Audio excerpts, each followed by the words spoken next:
હરણી તળાવ બોટ દુર્ઘટના બાદ વડોદરા શહેર શાળા સંચાલક મંડળ કાર્યરત થયું હતું। શાળા સંચાલક મંડળ દ્વારા જિલ્લાની તમામ ગ્રાન્ટેડ તેમજ નોન ગ્રાન્ટેડ શાળા સંચાલકો માટે એક માર્ગદર્શિકા બહાર પાડવામાં આવે છે, જેમાં બાળકો, શિક્ષકો અને કર્મચારીઓની સલામતી માટે જરૂરી સૂચનો આપવામાં આવે છે। સ્ટેબિલિટી સર્ટી અને શાળાના ટ્રાન્સપોર્ટેશનના વાહનો માટે પણ આરટીઓના નિયમોનું પાલન કરવા કહેવામાં આવ્યું છે, તેમજ ખાનગી વાહનોમાં મોકલવામાં આવતા બાળકોની જવાબદારી વાલીઓના માથે ઢોળી દેવામાં આવી છે। એટલે સાવચેતી રાખવાના ભાગરૂપે જ આ માર્ગદર્શક સૂચનો અમે બહાર પાડ્યા છે।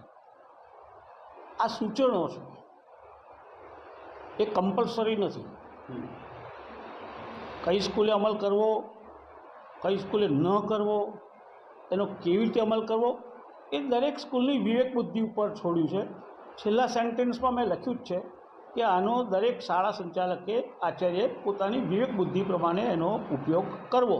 હકીકત એ છે કે મોડા જાગ્યા છે, પણ જાગ્યા ત્યાંથી સવાર અમારી એક જ માંગ છે કે તમારી જે કમિટી બનાવો એનામાં વડોદરાના વાલી મંડળને સ્થાન આપવામાં આવે, કારણ કે અમારી પાસે જે વાલીઓ બધા જે બધી સ્કૂલના વાલીઓ અમારી પાસે છે, એ સ્કૂલના વાલીઓ છોકરાઓને લેવા મૂકવા જતા હોય છે, એટલે એવામાં અમારી પાસે પૂરી પારદર્શક એકદમ પ્રૂફ સાથે હોય છે અમારી પાસે કે સ્કૂલમાં શું તકલીફ ચાલી રહી છે, કયા પ્રોબ્લેમ ચાલી રહ્યા છે, તો અમે શાળા સંચાલકોને પણ કહી શકીએ છીએ। પણ તમે તમારી સામે કમિટી બનાવો અને તમે તમારા કાગળ પર જ ખાલી ચાલવાના હોય તો આનામાં પણ આવનારા દિવસોમાં મોટી દુર્ઘટના સર્જાય તો એનામાં પછી જવાબદારી કોણ લેશે?